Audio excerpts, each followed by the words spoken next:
welcome back to my channel. Today's video is all about how to save money. I have a ton of tips and tricks for you guys on how to live frugally and save money day in and day out. So if you're struggling with being able to save, then this video is for you.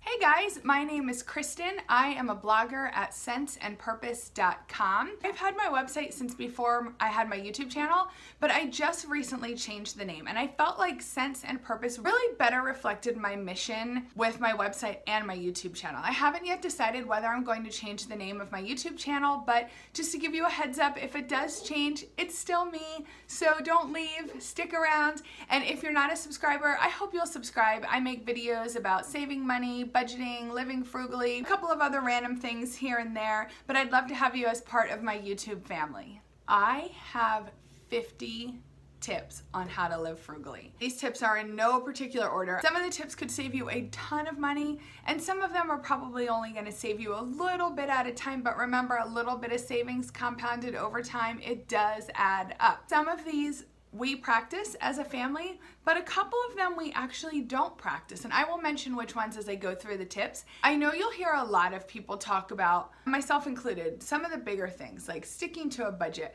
cutting costs, cutting coupons.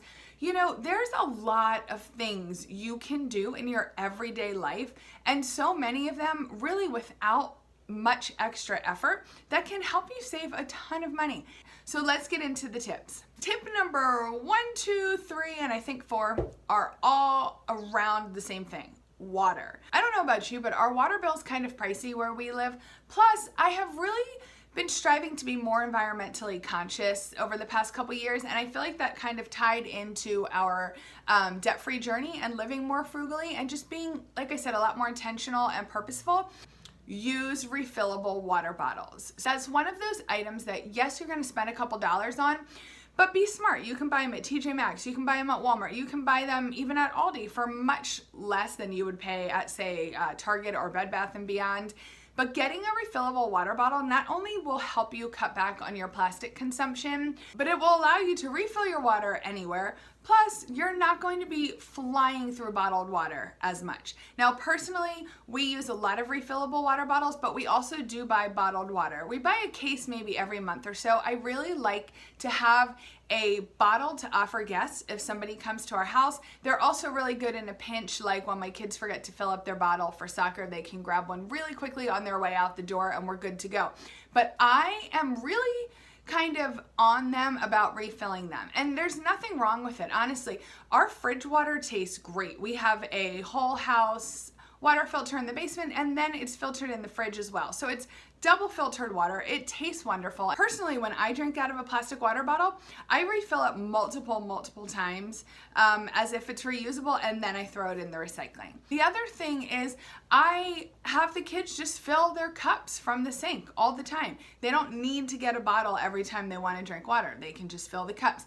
And another thing that I do is I don't waste the water. So pretty much every morning when my kids go to school, there will be like 3 cups, my kids and my husband, sitting on the table halfway filled with water. So instead of dumping it down the drain, dump the water in a plant or in a pet dish, your dog, your cat, whatever pet you might have, and that way at least it's getting used and you're not wasting it. I always have a bottle of water with me. Now, sometimes it's refillable, sometimes it's just a plastic bottle, but I always have water with me. I keep it in my bag, I keep a bottle in my car, and if I'm going somewhere that I know I'm going to be grabbing a bite to eat or a snack, I am sure to have a bottle of water with me. You will pay anywhere from $1 to $3 per bottle of water, depending on where you're getting it and what you're buying. You can buy almost an entire case for that amount. So you will never catch me paying for a single bottle of water out somewhere unless it's like an emergency situation. I always keep my own bottle, and never once have I been approached about, did I purchase the bottle there, or been given a hard time about it. The next thing we do, and by we, I mean mostly me, because my husband doesn't really care and I'm all over it.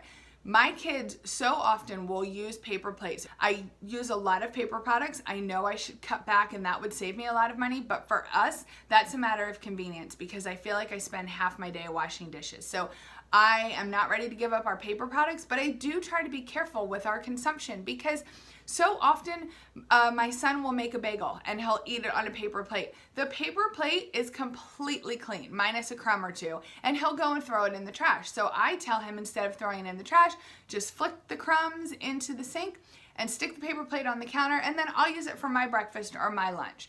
So just take a look. Obviously, if the plate's gross, you're not going to reuse it, but if there's nothing wrong with it, there's no reason you can't use it again. The next thing we do is we really strive to practice zero food waste, and this is a tip that I picked up more so, or I should say this is more a term I picked up once I really got involved with the debt-free community over on Instagram. And here's my Instagram handle. If you don't follow me, you can find me over there.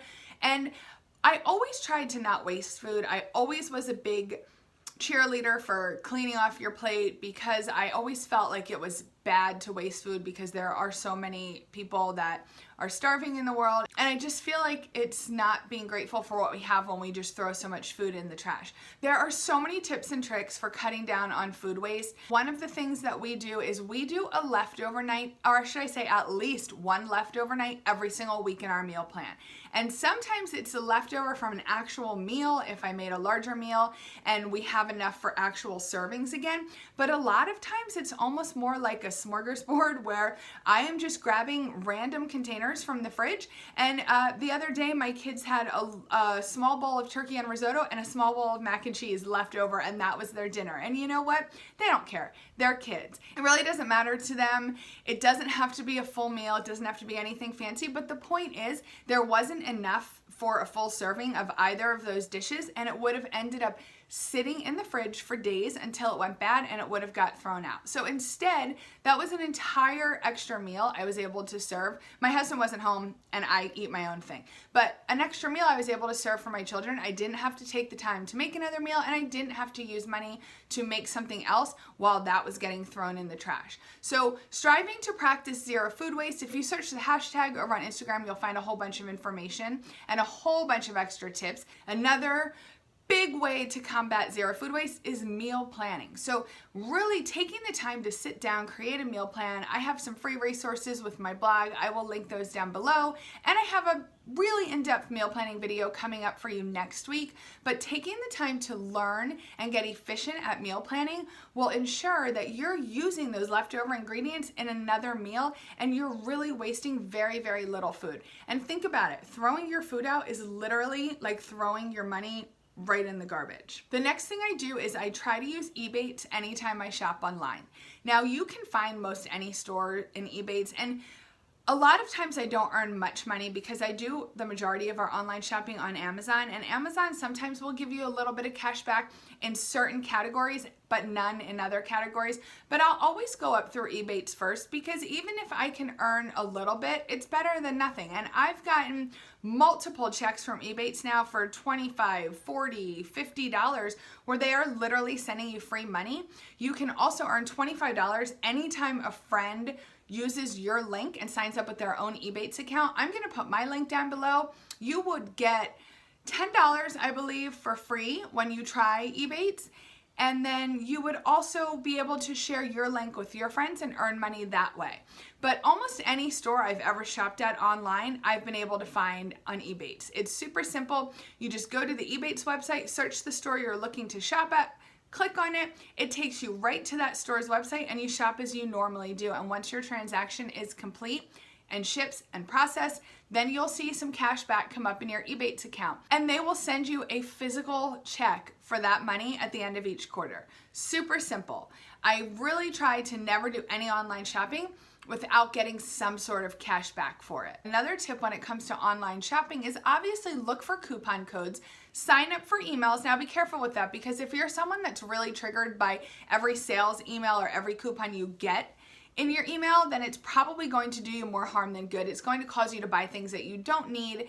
And in that case, I suggest you stay away from this tip. But if that doesn't affect you, then absolutely sign up for different stores or different retailers emails because they send so many coupon codes and sales alerts and flash sales and online sales only, and it can really help you save a lot of money. Another tip for shopping is shop at discount stores. Now that goes for grocery stores and other stores as well. I know not everybody has an Aldi in their area. That's my personal favorite, but there's a lot of other discount grocers. There's Lidl, there's Trader Joe's. Trader Joe's is a little bit more expensive than Aldi, but it has a unique and different items that I think it's worth the trip, and they have some really good quality items as well. But in addition to discount grocers, don't forget about the discount stores. We all love Marshalls and TJ Maxx, and be careful because it's so tempting when you see those tickets where it says retail price $100 and your price $20, and you think you're getting this amazing deal, which you are, but often it can make people, I think, spend more money than they were originally intending. Also, shopping secondhand is a great way to save money. This is one of those tips that I mentioned that we don't do. I do not shop secondhand. I've been telling myself for years I should shop secondhand, but for me, it's a time issue. I feel like going to the thrift stores, even kind of going down the rabbit hole when you're buying items on different apps online like Poshmark or eBay, I really get sucked in and I will just sit there and peruse the rack after rack after rack, and it just takes too much time. And for me, my time is always more valuable. But if you're someone who's good, you've been thrifting for a long time, you're good at it, absolutely shop secondhand. Facebook Marketplace, thrift stores, eBay. There's so many places now where you can get amazing deals, and I know a lot of people really enjoy it, and it's almost a fun hobby for them. The next group of tips I want to talk about are all around things you can DIY to save money. I have a whole other video on things that we DIY in our family to save money. I'm going to link that up above, but I'm going to mention them here too because I know sometimes people just land on random videos and they're not watching all your videos. And if you are hearing me repeat myself, I'm sorry, but these are some good tips, guys, so I want you to hear them. The first thing I DIY is I trim my own hair at home. I use something called the unicorn method. I'm planning on trying to do a video on it whenever my hair needs a trim, so you can see how it works, but there's also tons of other videos on YouTube. Just Google it or search it in YouTube and you can see how to do it. It's a way for me to keep up in between hair appointments. I get my hair done probably only twice a year where I get some fresh balayage and a real cut and style. But in the meantime, my hair is very dry and it gets split ends really often. So I just trim it myself every couple weeks. I'll also trim my daughter's hair myself as well. The next thing I do is I do my own nails at home. Now, I know sometimes doing your own nails takes a lot of practice, but that's just it. If you continue to do it, you'll get better over time. And I also suggest that maybe you invest in some better quality products because it does make a really big difference. You could take the money that you would spend on one manicure or pedicure and sit down and really research all the products that you would need to give yourself a salon quality manicure and pedicure. Sit down and go ahead and spend that money and purchase all the products, and then you have them. So you're gonna put a little bit of money out in the beginning, but it's going to pay off in one manicure or pedicure. Another thing we DIY is my husband changes our oil. He didn't always do this. He didn't even know how. In fact, he looked it up on YouTube and he asked a friend who does his own to show him. So he went over and helped his friend do it, and that way he was able to learn how to do it himself. And he has saved us a ton of money over the past 2 years doing our oil changes himself. And that leads me into the next tip, which is learn how to do other smaller car maintenance yourself. You know, you can swap out your wiper blades yourself. Just go to an auto parts store, look it up on YouTube, ask a friend. You can do your car detailing. You can wash your cars at home. You can maybe even learn how to give yourself new brakes. My husband taught himself how to do that as well.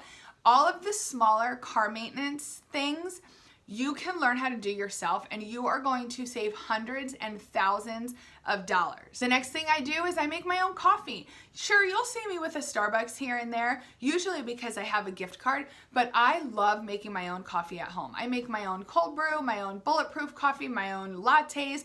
I have another video on how I make bulletproof coffee up here. You can check that out. It's for a keto version and a non-keto version, and I love it. It's so good. It tastes better. And the best thing about it is if you're watching what you eat or trying to live a healthy lifestyle, you're completely in control of what goes into that coffee instead of paying $5 for a giant cup of sugar. Another thing we do is smaller home repairs at home. Again, if you don't know how to do things, you're not handy, check out YouTube, guys. It's such an awesome resource. You can find anything on YouTube these days. And of course, in some situations, you might need to make a small investment, purchase a tool, purchase some supplies, but it's always going to be cheaper than paying somebody to do it. Now, of course, I don't recommend you do huge mechanical improvements if you don't know how. Not only could it be dangerous, but you could make things a lot worse and end up costing yourself a lot more money in the long run. But go ahead and YouTube things, check it out. Plus, you'll be teaching yourself some amazing skills that are really going to serve you well through the rest of your life. One other thing I DIY at home is I try to do small clothing repairs when necessary. I suck at sewing, but I can sew a button on, or I can sew a hole in a seam.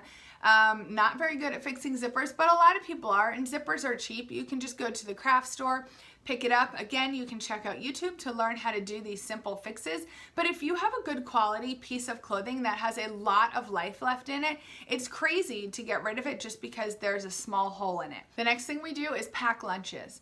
My daughter never buys lunch at school. My son is allowed to buy one lunch per week. So that's a total of about $10 a month that he gets to spend on lunches, and otherwise he packs every single day. My husband takes his own lunch to work. I work from home, so I'm always eating at home, and we rarely go out to eat. If you absolutely are intent on going out to eat, here's a couple of tips to save money at restaurants. Number one, use the apps that we talked about, like Ebates, Ibotta, where you can earn cash back or points, and then you can actually purchase gift cards, and you're pretty much eating your meal for free. Another tip is if you have children, look for restaurants in your area where kids eat free. There are a ton of restaurants. It's usually a specific day a week or a specific time of day. Check them out.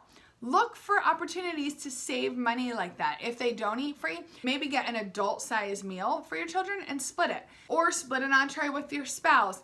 If you are older, look for places that offer senior citizens discounts. If you're a veteran, look for places that offer veterans discounts. Just hop on the computer, Google's your best friend. There's a ton of places that offer a lot of different discounts. You just have to check it out. Another way you can get gift cards for free is by using credit card points. So if you use a credit card, and I'm not necessarily advocating for you to use a credit card, but if you do use a credit card, hang on to those points. Most credit cards offer a ton of different gift card options that you can cash your points in for gift cards. And beyond that, a lot of them, like my Chase card that I use, they actually have gift cards on sale every single month. So they'll rotate a couple different stores each month where you can get them for like 10 or even 20% off. That's another way that we've saved up for different home improvements, or to buy a large gift that we maybe didn't want to spend the money on, because you're already using your credit card. So now you're getting the points, then you're cashing the points in for the gift card. Plus, if it's on sale, you can get a $100 gift card for only $80 worth of points. Then if you happen to go to the store and have a store coupon or get an item on sale at the store, now you're just really stacking your savings and saving a ton of money in the process. The next tip, you've heard it everywhere, cut your cable. I have a confession to make. This is one we actually don't follow. But when we first started paying off debt and trying to figure out our finances, we did cut cable. We were very over budget, and we just couldn't afford pretty much anything at that time, and we cut cable. We cut it for 2 years, and you know what? We really didn't miss it. And the only reason we signed back up for cable was because my husband really wanted some of the channels that were on there, and we ended up getting a really great deal in the mail, and we kind of signed a 2-year contract as like our family Christmas present. I could go without cable. He likes having it. We're debt free now, so I told him we would sign one more contract and try that and see how it went. And if we weren't really feeling it at the end, we will probably just get rid of cable again altogether. We use Netflix, we use Hulu, we have an Amazon Prime account, and you get free TV and movies in Amazon Prime. So there's so many options out there, as you already know, because this is a very popular tip amongst personal finance bloggers and YouTubers. But, you know, just another reminder, it can be done, and there's actually more and more services every year that are making it easier for you to leave cable. especially the sports fans. I know sports were always a huge drawback for people to cut cable, but options now like Hulu Live and Sling TV actually offer sports packages as well, and you still don't need to pay for cable. Speaking of some of those subscription services like Netflix and Amazon Prime, go ahead and get together with some of your family members or friends and share your subscriptions. Actually, we use my sister's Netflix account, and then they use our Amazon Prime account. So we pay for the Amazon Prime and they pay for the Netflix each year, and it kind of evens out. Go ahead and see who's already paying for what, and see if you guys can share your login credentials and actually just share the services. Another tip is to swap services. Get together with some friends who might also be trying to save money and babysit each other's kids for free. If one of them's a hairdresser, they can do your hair for free, and you can offer them a service that you provide for free. Just swap things back and forth instead of always exchanging money and having to tip. Just make sure it's a fair swap so nobody feels like they're getting the short end of the stick. And that's a great way to really save money and also get some things taken care of that you might need done, or a date night. The next tip is we cut back majorly on buying shoes and clothing for our kids. What I was noticing, not so much when they were little because we picked out their clothing and I made sure to cycle through everything they have so everything gets good use, but now that they dress themselves, pick their own clothing out, I don't know about you, but my kids want to wear the same things all the time, and it drives me crazy, but it's just not worth the fight. I try to pick my battles. So I really sat down and took a good look through their closet, got rid of a whole bunch of crap, and really tried to kind of see what are they wearing, what are they not wearing, what's going to waste, what's not even being worn like ever. And what I decided was we are going to cut down majorly on their clothing and their shoes. We used to make sure they had, this dress shoes and athletic shoes and flip-flops and, fancy boots and casual boots and nicer sneakers and casual sneakers, and it was crazy. Their feet grow so fast. They would literally get to wear a pair of shoes one time, and the next time I'd have them put it on months later, especially for dressier clothing and shoes, that's it. They were out of it, and it was a complete waste of money. Sure, you can sell them, but you're never going to get the same price that you paid. So we cut way back. They have pretty much one pair of sneakers that are nice, one pair of sneakers that are crappy for when it's muddy and nasty outside so they don't ruin their nice sneakers. And then they basically have like one pair of dress shoes that are really neutral, maybe a pair of boots for the winter. That's pretty much, and one pair of like casual shoes. So maybe and a pair of flip-flops. So maybe about 5 pairs of shoes each. And what I found is they're getting so much more wear out of them, and I'm not complaining to them all the time that they're wasting the money and wasting the shoes and the clothing, and the same thing with the clothes. We're cutting way back. They still have a bunch of stuff in their closet, but it's because it still fits them. So as they are growing out, I am cutting way back on what we're purchasing for them. And I'm also telling them, I know so many of you are going to judge me for this, but my kids are old enough to understand. They're 10 and almost 14 at this point. And I started telling them when they ask for something, if it's really trendy and they push that they want it, I let them know they can have that item, but if they do not wear it and they waste my money and it gets completely tossed to the side and not used, that they are going to have to reimburse me for that item. And I'll tell you what, it has made them rethink things that they've wanted so much lately, and I'm really proud of them. I don't mind purchasing things for them, but I'm not going to purchase them for them to basically toss them aside and not touch them.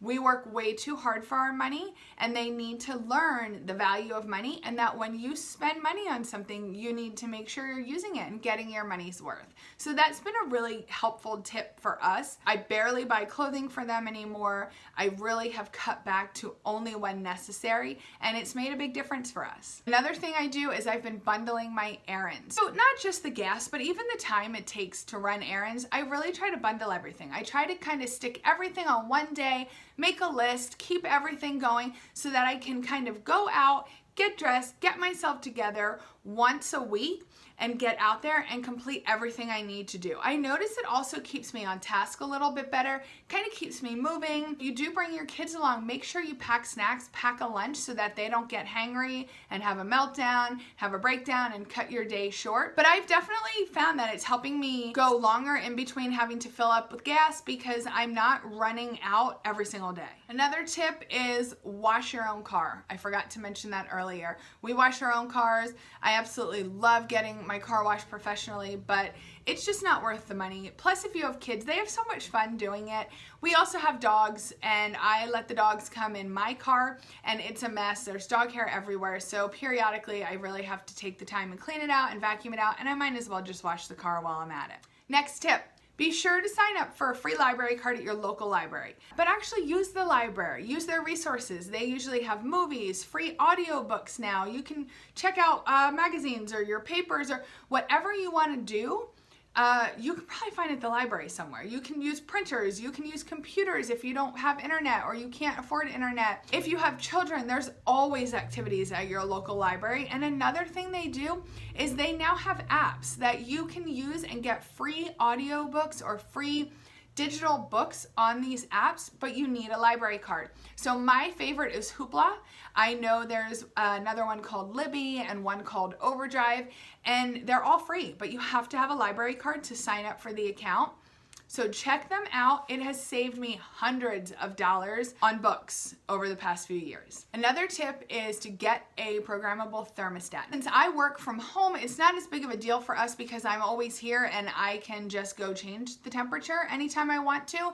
When I do leave for the day, I am sure to adjust the temperature before I leave. Also, if you're really struggling with higher utility bills, try to get yourself acclimated to a little bit more extreme temperatures. Okay, maybe extreme isn't the best word, but get your body acclimated to keeping your air off a little bit longer in the warm months, to setting your thermostat a little bit higher than you normally would, to keep that air from kicking on as quickly. Conversely, in the winter, try to get used to being a little bit more cold. This is where I fail majorly. I hate being cold. I'm cold all the time. And actually, we have been keeping our house even warmer this winter, so my utility bills have gone up, but it doesn't have to be that way for you. So I know there are so many people that will sit there and just wear really warm clothes in the winter until they can't handle it anymore, and then they'll start using their heat for the season. But it definitely makes a difference in your monthly bills for sure. Also, in regards to utility bills, do a little bit of research with your utility company and whatever plan you have. And a lot of them will have lower rates at different times of the day. So take advantage of those times and run your dishwasher then, run your washer and dryer at those lower times, and you'll definitely see some savings on your monthly bills. Also, with the warmer months coming, or depending on what climate you live in, you can hang your wash out to dry. I know that might feel a bit antiquated, but it's a really nice way to cut way back on your dryer usage. And it's really cheap to just string a line outside where you can hang your clothes and grab a couple clothespins and you're good. Next thing you can do is make your own cleaning products. This is something that I've just started to be interested in.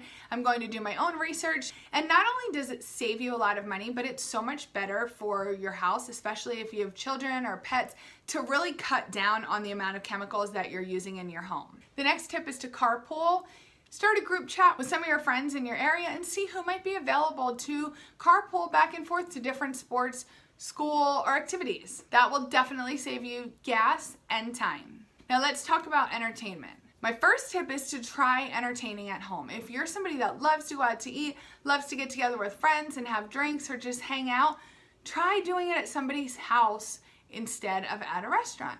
So number one, you'll cut down on the need for babysitters and you'll save money there.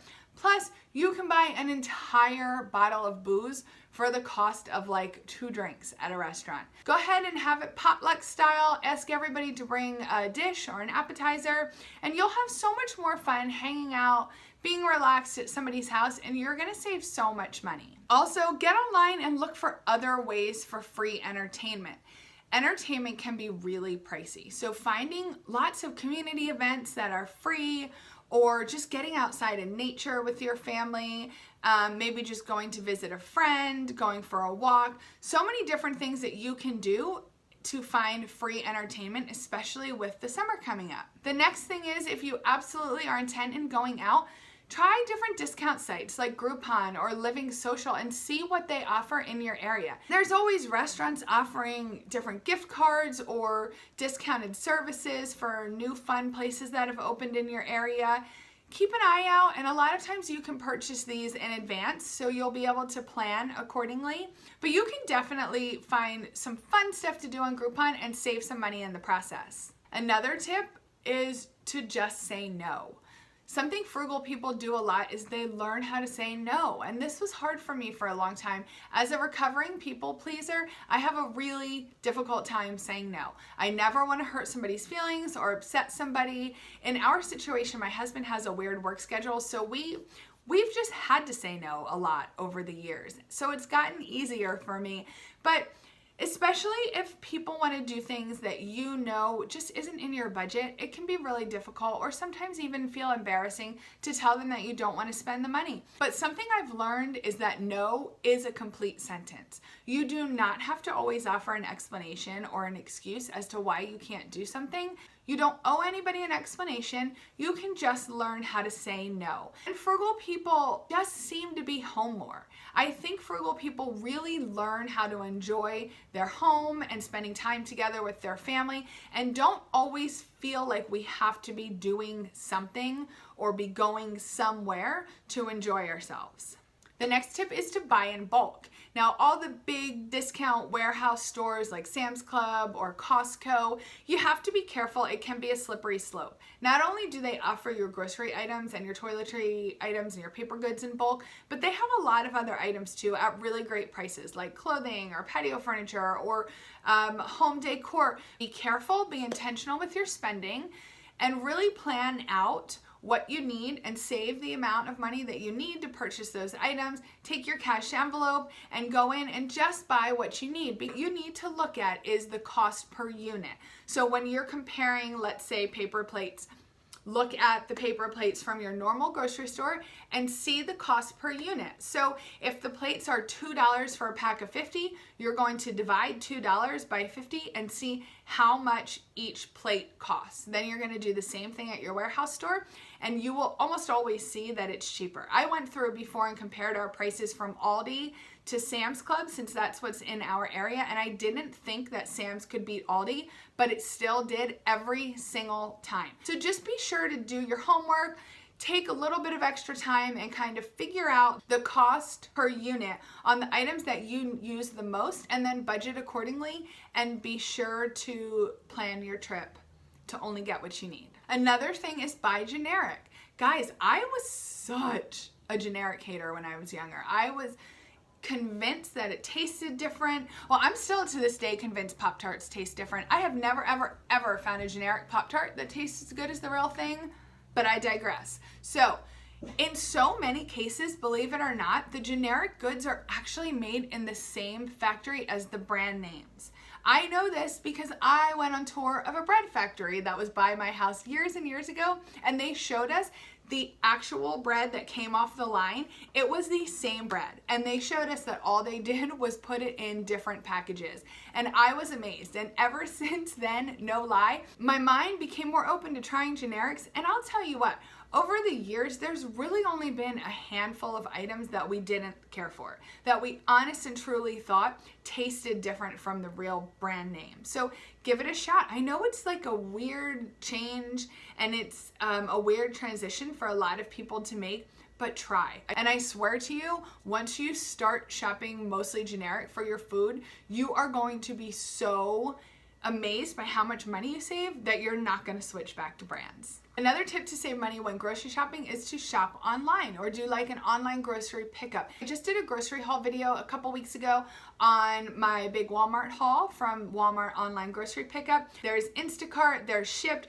there's a whole bunch of services out there that you can now have your groceries delivered right to your door. Again, I suggest you doing a little bit of like investigative shopping just to see what your difference is going to be. Walmart is free as long as you spend, I think, $35, and you can also earn $10 for free when you share your referral code with people and they shop at Walmart. I'll put my code down below. You can check it out and get $10 for free when you try it.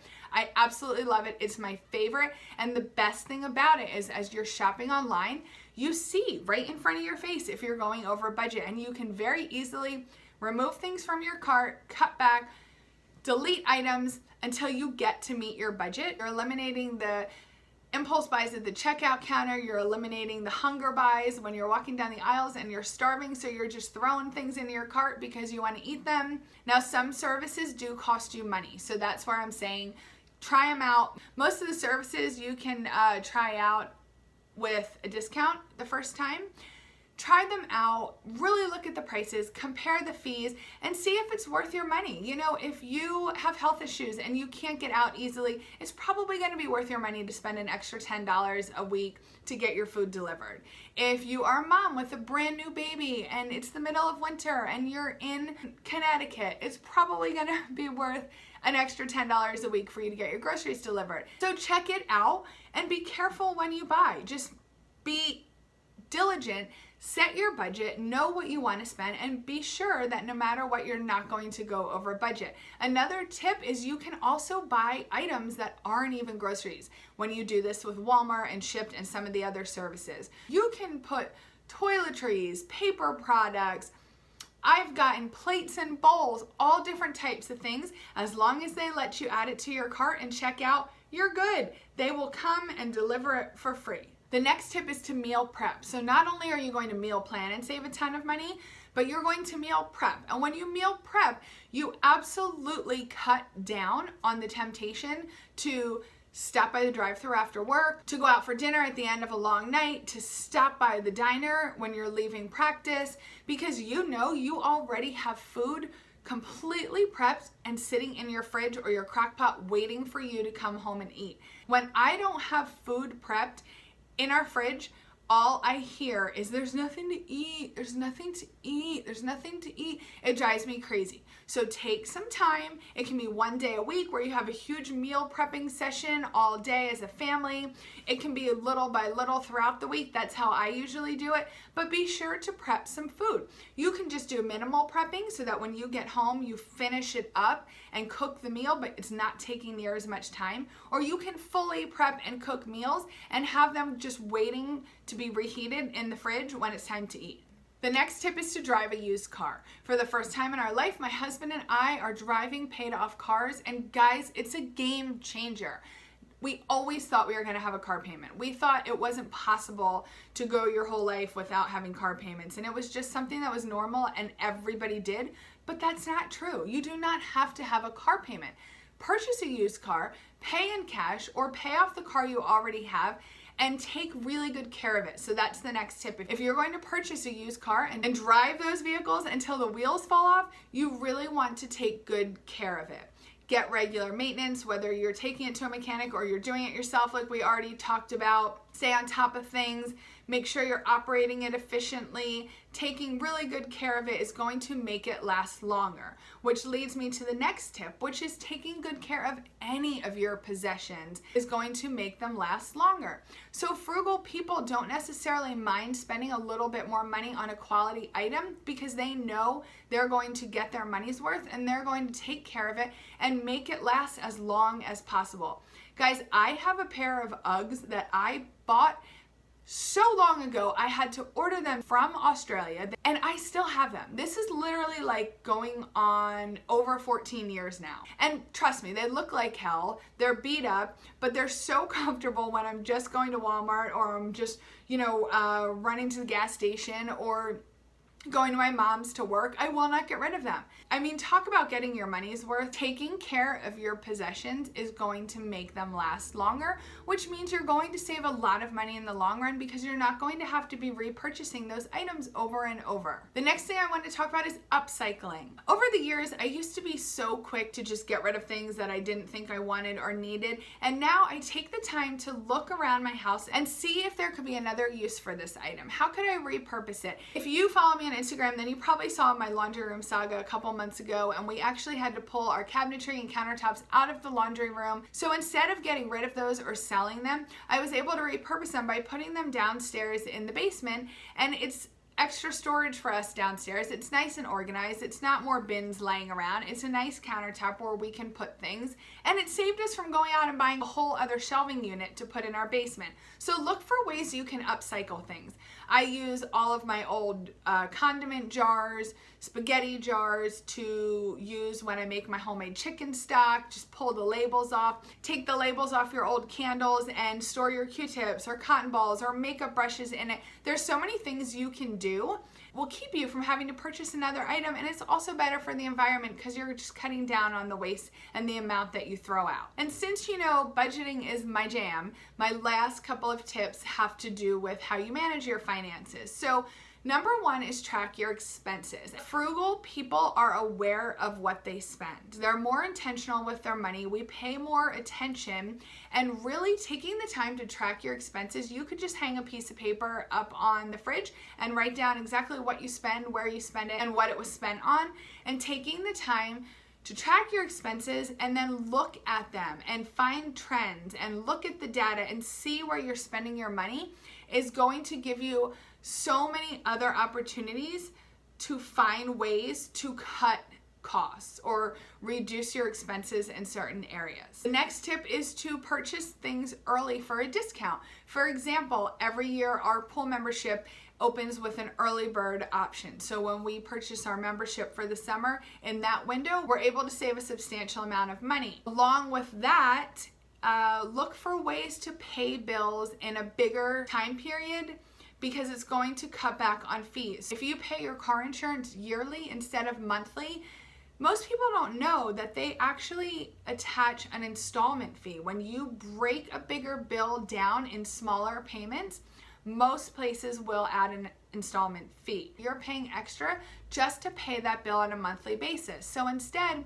you could save that money all year round in a sinking fund, and when the bill comes, you can pay the bill for the entire year and actually save money. So most times you'll get a discount for paying for a longer term. My last tip is to ask for a cash discount when you're going places, when you're purchasing a vehicle in cash, when you're purchasing furniture, when you're having work done. A lot of places will often give you a lower price if you're paying them in cash, but you have to ask, and that's the trick. It can be really nerve-wracking to ask. I don't do it as often as I should, but don't be afraid to ask for a discount or even ask for a lower price. And if they say no, that's okay. You'll live, I promise. So that's it, guys. Those are my over 50 tips for living a more frugal life, being more intentional with your money, and saving a crap ton of money. Share your best tips down below. I'd love to hear them because I know there are a ton more. I might even come back and do a second video at some point, but I know you guys have great tips yourself. So please, please share them down below. I'd love to hear them. Thanks so much for watching. I hope you liked this video. Please give it a thumbs up. Please subscribe, and I hope you have a great day.